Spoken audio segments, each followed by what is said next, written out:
これ強盗だよ。おお。ポケベルだ。今なんて書いてあったか分かった？分からなかったです。何してる？お前何やってんの？はい、真面目にやってますけど。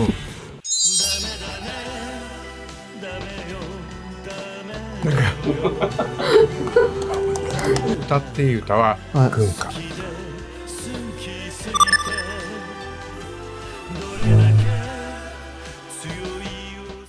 じゃあ龍が如くを今日もはいやりたいんですけど、前回ね、極みが終わりましたということで。そうだからこれで終わっちゃうのかなと思ってたのが、またできるって言うんで、ウキウキして今日来たよ。本当ですか？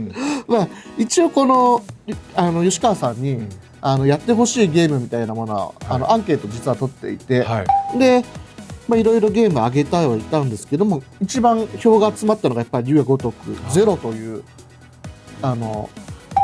桐生たちの過去を描いたやつをぜひ吉川さんにやってほしいということで。変なんですよ、10代の頃も出てきたりするのかな。一応成人はしているのかな、みたいですけど。でもね、そう言ってくださるのは本当に嬉しいですし、俺にやってもらいたいというゲームっていう、でも僕の本業っていうのは、事件などがあった時のコメンテーターなんですよね。もちろん。でもこれがねでも今度ゲーマーっていうのを一つ肩書きに入れようかな。入れてください、ぜひ。ゲームもできるコメンテーターということで、お願いします。じゃあ早速ですけどもゲーム始めていきたいと思います。よろしくお願いします。一つだけ言わなきゃいけない。ゲームに没頭しないでね。僕がですね。そうやってる最中にね、この人ゲームを楽しんでるのかなと思っちゃう時もあるし、ダメ。すいません。はい。すいません、僕もゲーマーで。難易度ノーマルでいいですかね。ノーマルでいいんじゃないですか。はい、ノーマルでいきましょう。イージーにしたらちょっとあれですね。ノーマルでいきましょう。そうですね。男としてもちょっとなんか。はい。ククじゃないのよ。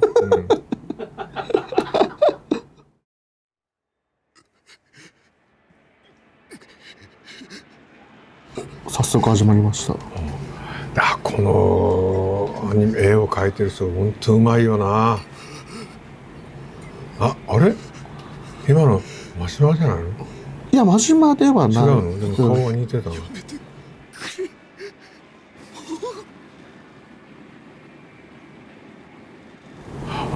よくさ龍が如くで今みたいな場所が出てくるじゃない？その空き地になってる。僕あんまり歌舞伎町を歩いててあんまり見たことないんだよね。そうですよね。もうギチギチにビルが建ってるイメージですけども。普通だったらここで蹴りが入るんだよな。普通だったら。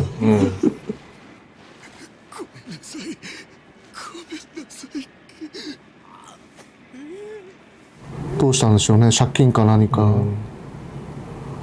でもこれ借金取りの顔じゃねえな。これ桐生じゃないでしょ？桐生なの？これ桐生ですね。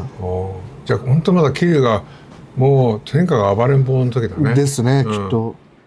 この町で喧嘩売るならちゃんと相手を選べ。大金持ち歩いてる時は特にな。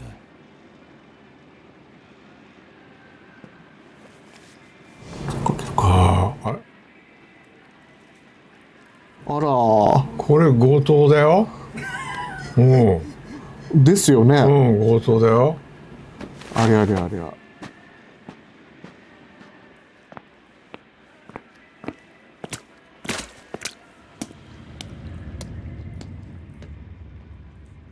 舞台は1988年、昭和63年になりますんで。僕が新宿署に行く前の年だ。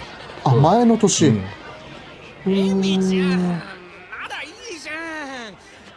こんな時間さすびら切ったってタクシー捕まんないんだから。やだもういいから宅代出してよ。この女性の感じもなんかバブルって感じの時代ですね。吉川さんが新宿にいた時もこういう雰囲気だったってことですか？雰囲気だったね、確かに。雑然としているイメージがあったね。おいてめえ、ぶつかっといて何しかとこいてんだよ。あららららら。つんだよ。土下座しろ土下座。おい、よしよ。よせ。あ？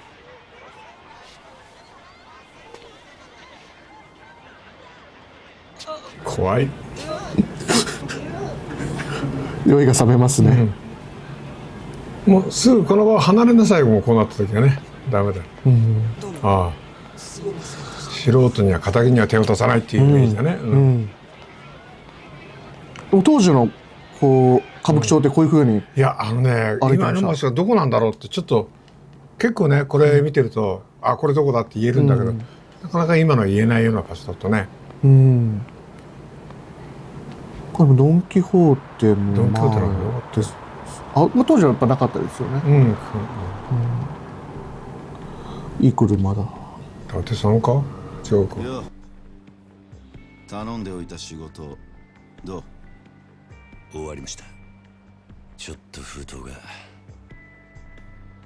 このままでいいですか？そのための気にしないでいい。むき出しだろうが金は金だからね。堂島組さんは仕事早くて助かるよ。はいこれ約束の1割。ご苦労さん。どうも。でこれは俺からの気持ちね。いやそれは鳥販が常識のこのご時世、安い取り分でやってもらってんだ。鳥販って知ってます？これ。いやわかんないです。例えば100万回収したら50万。折半っていうね。へえ。なんか利益多すぎるような気がしちゃう。もうだって元々のさ、これ利益と言えるようなものじゃないからね。ああ、まあそうか、そうですね。これは俺との今でもやっぱり鳥販って言葉を使うね。へえ。とっとき。金貸しといわゆるヤクザはそういうつながりで。つながりもあるし、金貸し自体が反社ってこともある。なるほどなるほどなるほど。30万ポッチ捨てんのは簡単だが、回収しとかねえと商売としてのけじめがつかねえ。小口だよね。30万って小口の部類になると。へえ、小口。小さい貸し。小さい貸し。よくわかる。今の世の中、金の本当の価値が分かってるやつなんてほとんどいやしない。その点、ちょうどそういう時期だったかもしれない、この時期はね。お金の価値が分からないような時期。ああ、いわゆるバブルになりつつあるんじゃないかな。僕にバブルは関係なかったけどね。そうですか。関係なかった。ただ警察官の給料も少し高かったような気がする。君の腕っぷしならヤクザやるよりもっと簡単にもっと多くの金が稼げる。いい飯腹いっぱい食っていい女を好きなだけ抱ける。それだけじゃない。金さえあれば不幸な人間を幸せにすることすらできる。この当時はほら金と女とっていうのが、まあ要するにそれがポイントになってるキーワードなんだよね。もう今とは価値観が全く違いますね。いやでも今もそれに近いところあると思う。でも、今の異性の問題、女性とかっていうのはちょっと違う。ちょっと違いますよね。ヤクザには誰かを幸せにすることなんてできないんですかね。なんか悲しいこと言ってますね。でもそれが少しずつね、俺はヤクザになったことねえから。幸せにすることも考え出したんだろうね。極みの時とかでは確かにそうかもしれないですね。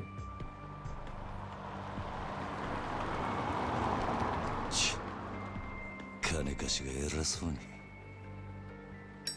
めんどくせ。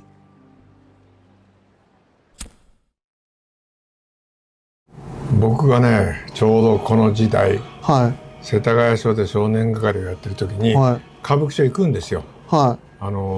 仕事で報道とかそういう。僕一緒に組んで僕のことを可愛がってくれた警部補係長がいて「よっちゃん行くよ今日」とかって言われてね、その時にねその人が車を持ってくるんです。自分の車。これ借り上げ車って言って警察車両ではないんだけど、警察車両という形で運用しますよって借り上げっていう形で、その方が乗ってたのはセドリックだったんだよ。でセドリックってさあんまり今聞かないかもしれないけど、結構ねちょうど今映ってたような車だったの。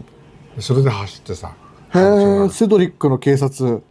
で、コンだったかな。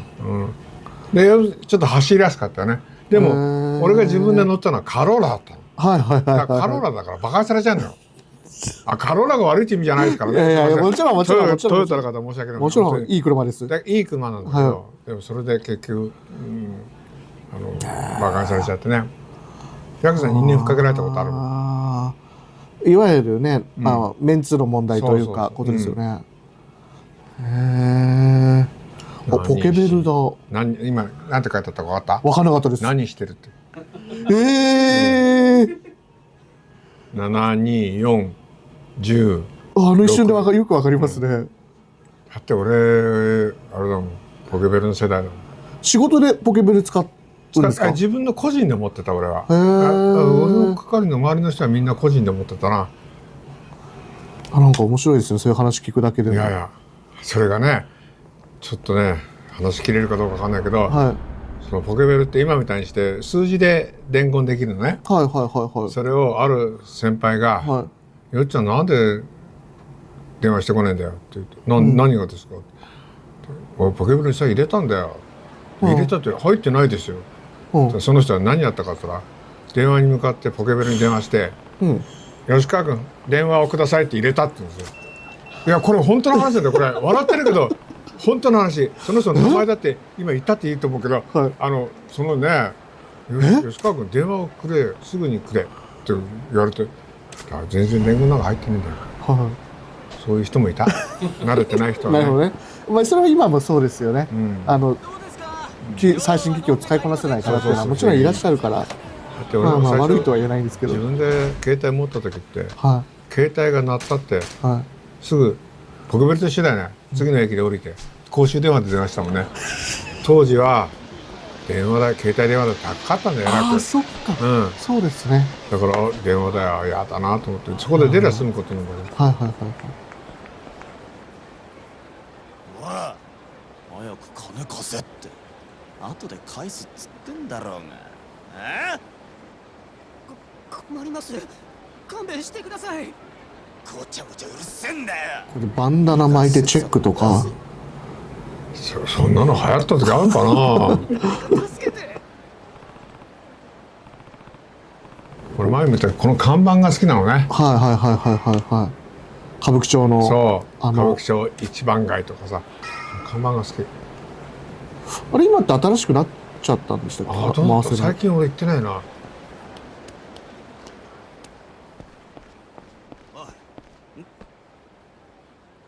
なんだよ見てんじゃねえぞ俺。でも多分本来だったらそのエビのとこですよね、ここ。いや反対側。反対側ですか？背中の側の路地入ったところが。背中の路地か。どうせ下っ端だろ。お前らこの町に来るのは初めてか。下っ端って今言ったけど、僕らもコメントさせてもらって反社のコメントするときに下っ端のものがって言ったりするとすぐクレーム入ってくる。下っ端ってなんだよっていう形で。それは彼らとしては下っ端ってすごいバカにされてる気がする。ペイペイみたい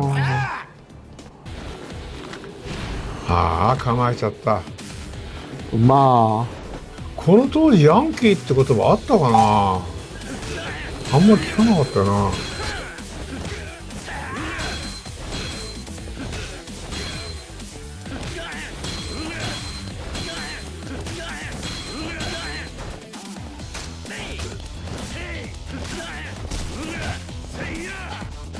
タバコが売ってる。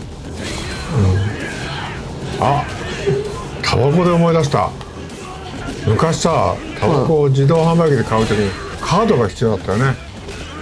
カード？そう。あれってどうなっちゃったんだ。作るのにも結構手間かかってね。作るってどうやって作るんですか？どっかにね、はがき出したりってやるんですよ。そう、みんな。僕タバコは全く吸わないから。それがないとタバコを自動販売機では買えなかった。そうですよね。僕先輩のなんかカード借りたことあるな。買ってこいって言われて。なんかお金がすごい入るな。これ入ってんの？はい、今所持金が13万円になりました。おー。そんなに昔の人ってこの時代にみんなお金持ってたんですか、現金？いやいや持ってたろうね。歌舞伎町あたり遊び来る人はそれなりにお金持って入ってたよね。相変わらず容赦ねえな。あ、錦じゃん。錦だ。背中。おめえいつまでたっても来ねえから待ち合わせすっぽかされたかと思ったよ。まだ優しい顔してる錦ですね。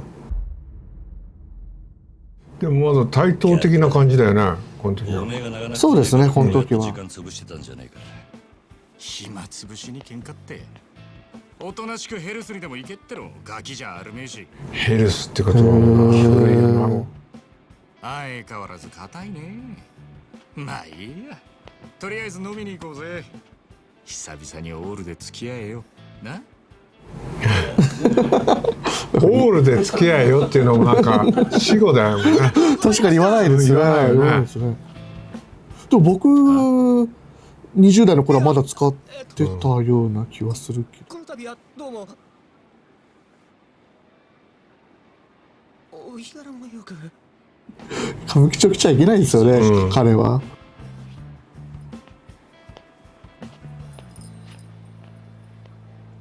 早くこの場をさ立ち去んないと彼らがね、起き上がっちゃうからね。そうですね。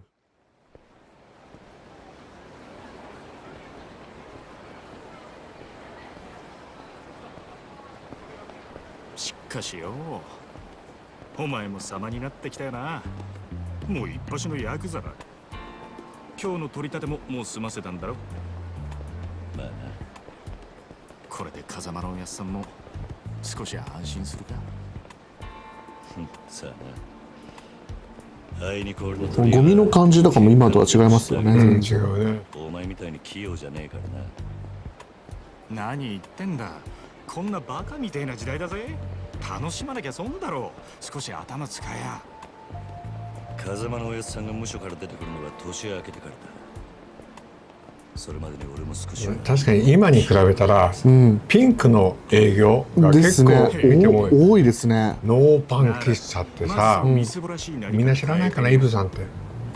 今も。ああ、そう吉川さんから教えてもらいました。はい。イブさんってノーパンの女王ってやつだね。へえ。いわゆる今でいうセクシー女優ってことですよね。で当時はストリップ劇場にも出てたんじゃない？俺一回ストリップ劇場の立ち入りでガサで入った時にいたもん。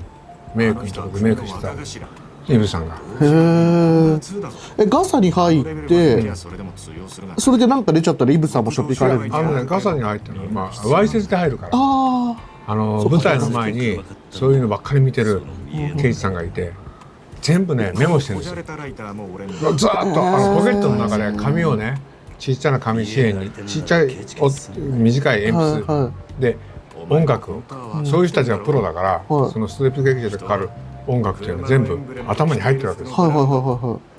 例えばなんだっけ可愛いですがどんなのとかって書いてで陰部露出とかねそういうに全部書くんですよ。その上で時間を見計らって逮捕で舞台に登って逮捕するんだけどそこにもしもお客さんが登っていてで例えばお客さんも裸になったらこれお客さんもパクられる。なるほど。そうでなければ見てるだけの人は全然パクられるも何もしないわけ。そのガサも面白かったな。新宿署ででかい署なんで、保安当時のねだから保安の123ってあったんですよ。1っていうのは営業関係で2っていうのは僕がいたその薬物で3というのはわいせつ関係。痴漢とかも3で保3でやってたな。なるほど。そうだからこういう時の話ってどんどん饒舌になっちゃうんだから喋っちゃうんだから。いやいやでもその頃はやっぱ、薬物は保安だったんですね。保安です。はい。保安の2係新宿署の場合は保安2係。日本で一番の薬物捜査をできるとこ、下手すると本部に薬物対策課とか保安2課とかあったりしたんだけど、そこよりも仕事はやってた。だから地方からね、その薬物捜査に関して質問があったりすると、本来であれば警視庁の本部の方に電話行くんだけど、それ電話すると「いや新宿署に聞いてくれ」っつって僕らのところがあって。これがどこなんだろう。ここコマの裏じゃないですかね。違うかな。僕もわかんないですけど。テレクラが好きなの。そう思わねえとやってられねえだろう。なんだよ。なんかこうやって錦が遊びを教えてくれてたのかもしれないですね。本当に真面目なヤクザっておかしいけど、そうそう、堅物だったから。でもいるからね、俺のところに電話してくる昔少年で扱った子から電話って「お前何やってんだ」って「はい真面目にヤクザやってます」って言ったら、それ本当に普通に言ってるんだよ、そういう人。薬だけ絶対手出すんだこんなのって言うと「はい分かりました」って。今でもその子は時々電話かかってくるな。ここの街並みが僕は全く分かんないんですけど、この辺はちょっとね、何なんだろう、商店街違うよなんてあったんですか。なんかね、目立つだってレコードやなんかなかったの。パラダイスなんとかって書いてある。アラビアレコード。そうテレクラが随分増えた時だよね。テレクラって言葉も聞かないですね。俺もちろん行ったことないよ、これは本当に行ったことないんだけど、電話機のさ、受話器のなんていうのスイッチのとこにボールペン立てておくんですよ。で電話が鳴ると手って外すの。誰が一番先に取るかによってね違うから、そういう取り方があった。はあ、すぐ取れるようにっていうことですね。あ、なるほどなるほど。でも今俺その話をしたら、それを見てる人が「いや懐かしい話してんな」って言ってる。ですね。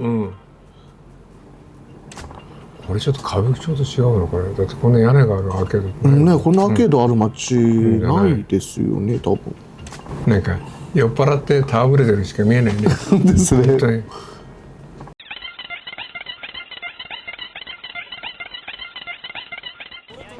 こういうとこで遊び行った飲み行ったってないんだけど、こういう街雰囲気は好きですよ。だって歌舞伎町の中にこんな階段ないもん。ですよね。うわ、これ歌舞伎町かいこれ。歌舞伎町なんでしょうね。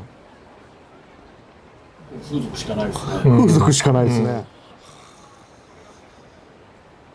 うつぶれて寝ちゃってる。あ、吐いてる。昔ね、裏の大久保の方でさ、張り込みやって、でまあ大久保って結構外国人女性が薬物持ってること多かったんですよ。だからそこを歩いてる時に、まあ酔っ払ったふりするわけで、吐くような仕草もしてるの。そうですね、だんだん本当に戻しちゃったりね。あ、そういうね。錦山くん。あら、誰だろう。ああ、すごい。何がすごいの？何がすごいね。いや衣装がだって今あんなこう。現役女子大生ホステスのまどかちゃんとゆいちゃんだ。まどかちゃんとゆいちゃんか。俺知らないよね。錦山のファンなんだ。ねえ、ポケベル鳴らしてるんだから電話してよ。今度いつお店来てくれるの？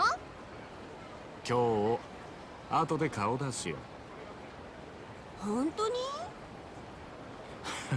なんだよ、俺の言うこと疑ってる？信じたいけどな。そんなこと言うなよ。ほら、お小遣いだ。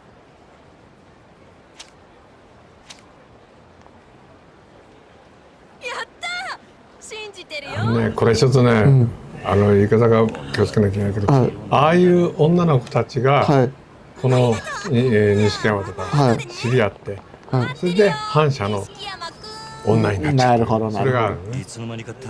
もうなかなか離れ辛くなっちゃうんだよ。そういうお金をたくさん使えるこういう会でね。けどそうじゃねえ。女とつながっとくことが大事なんだよ。それ聞いてこれ今の発言見ると、相当錦山悪いやつに見えますね。基本的に女にモテない。あの人たちは見るからにヤクザでございますって格好してる。それがなんだ。だから兄貴たちと飲むときいろんな女連れてくとそれだけで小遣いくれるし、俺の組での覚えもめでたくなる。世渡り上手なんですね。西国道やるならどんな手使ってものし上がらなきゃ意味がねえ。なんか極みの時の錦山って、そんなに悪い人間に見えなかったね。そうですね。でもこれの時はもう完全に悪だよね。とことん付き合ってもらうからな。悪です。そう。悪です。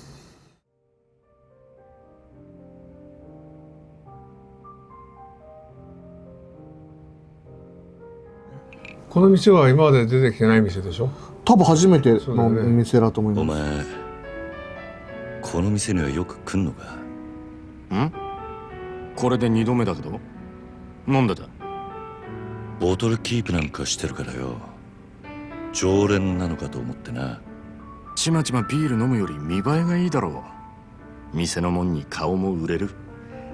俺は安く見られるのはごめんなんだな。この時代ってボトルキープっていうと、ウイスキーブランデーだったね。お前は偉いよ。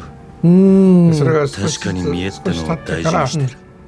焼酎のおめえもこの世界でのし上がりたきゃ人が多いですよね。少しは見習える。だるまとかね、角とかさ、そういうのシーバーズリーガーズとかでもそんなのになってる。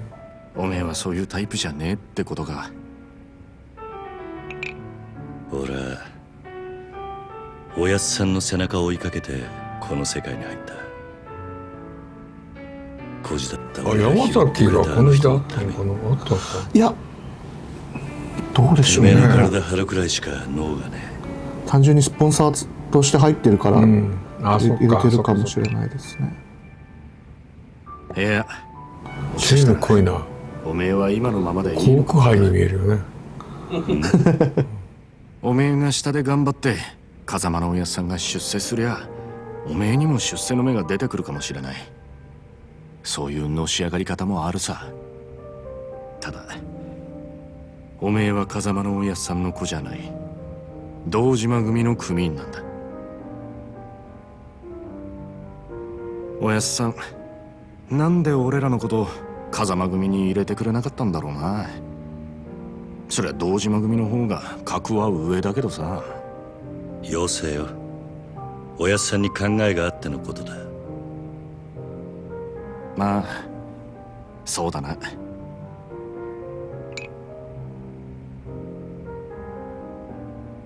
よし、真面目な話はもうやめだ。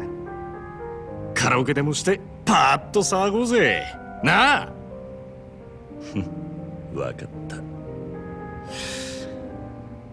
日はとことん付き合うぜ。キリュウが歌うのか。懐かしいな、こういうカラオケのねモニター。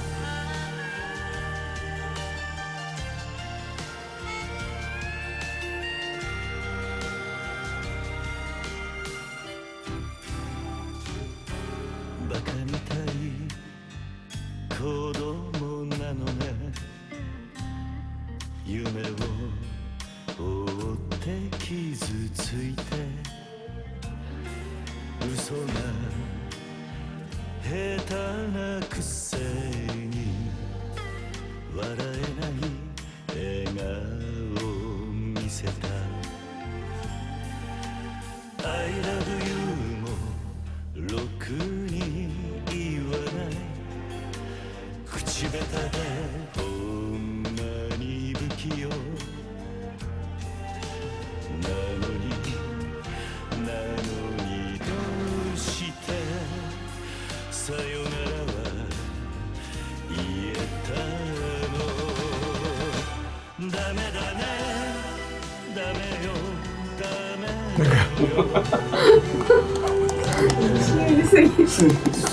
詩が面白いね。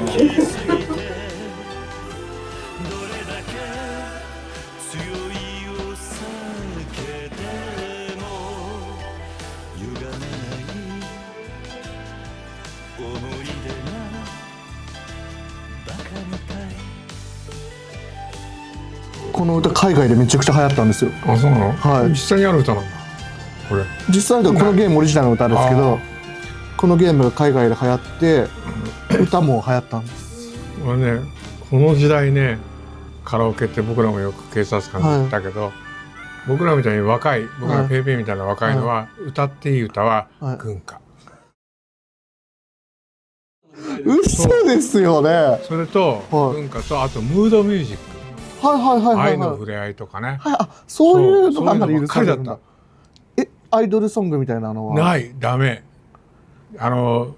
先輩でね、班長さんでさ、これもう亡くなっちゃったんだけど、ちっちゃんと静川さんって言ったんだけど、その人に「吉川、お前今時計見たろ」って言われて、確かにちょっと時計見たの。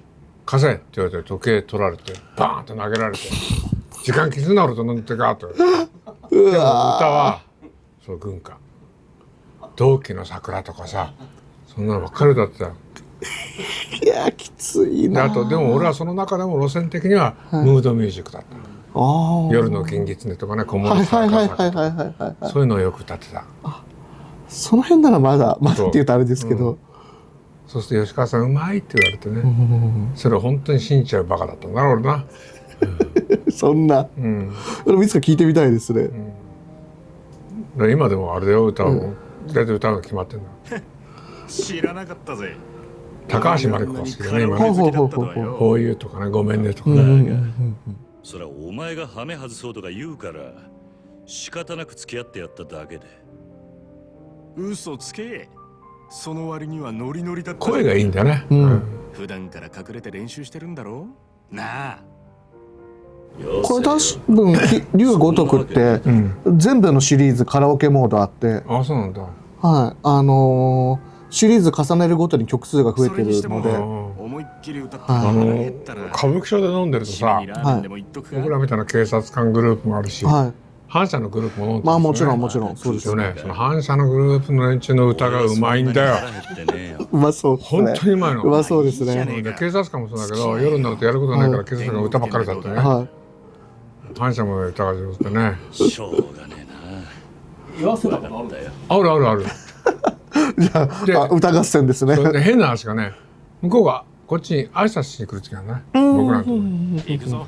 お前ガタガタすんだよって言って、そういう感じで。そうですよね。まあ普通に飲んで歌ってる分には。そう別にね問題ない。曲のチョイスは渋いけど。悪かったな。流行りの曲はよく知らねえんだよ。サミーやったかな。サミーはないと思います。サミーはこれパチンコモードとかがあるから多分入ってるのかな。男のアイドルなんかは俺も今勉強中だ。知ったかぶりしてなんとかやり過ごしてる。街並みがつかみにくいですね。そう、つかみにくい。これちょっとわからない。わかりづらいですね。かもな。やっぱアイドルっつったら女だ。公衆電話がすごい。可愛い子が多いぞ。おお、そうなんか。ああ。帰ったら裏道は多分たくさんあるからいじってるよね、なんか裏道は。さあ、そのうち俺ら二人8匹でコンサート行ってたりして。お互い想像したくねえ姿。歌舞伎町の中って、今もそのラーメン屋さんが多いんだよね。飲食店と、飲食店とお酒のね、飲食店ともう本当にそれと争うぐらいにラーメン屋が多い。だって有名なとこ利尻ラーメンって辛いの知ってるでしょ。ザボンとかコントとか、スナックの小さな箱のスナックなんかに飲むと頼むとそのまま取ってくれるんで。へえ、いいですね。大盛りなんか頼みやがって。情けねえこと言うなよ。それでも男が。昨夜11時頃、カムロ町の一角で発見された若い男性の変死体は激しい暴行を受けており、警視庁では殺人事件とみて付近を捜査中です。ただいま続報が入りました。若い男性の身元が判明したとのことです。死体で発見された男性はさっき桐生がボコボコにしてた。そうだ。32歳。財布取ったやつ。栗原さんは金融業者あの後死んじゃったの？抱えていたとみられ、今後関係者から事情を桐生が殴ったせいですかね。いや違う。そうだとしたらこういう設定しないと思うんだよな。よくある話だろうが。いや、でもね、殴って倒れて、そのまま放置して亡くなるっていうこともパターンもあるからね。ありますよね。こちらが栗原さんの死体が発見された現場です。違うんじゃないの、だから場所が。ここって俺が取り立てした場所だ。おいおい、お前マジか。いや、死ぬまで殴ったわけじゃねえ。いやでもあなたの殴り方は死んでもおかしくない殴り方。そうですよね。ネオン街からわずかに裏道を入った先にあります。ビルとビルに囲まれて人目につきにくい、かなりいびつな空間という印象を受けますが、栗原さんの死体はこのわずかに残る更地に倒れていたとのことです。こいつ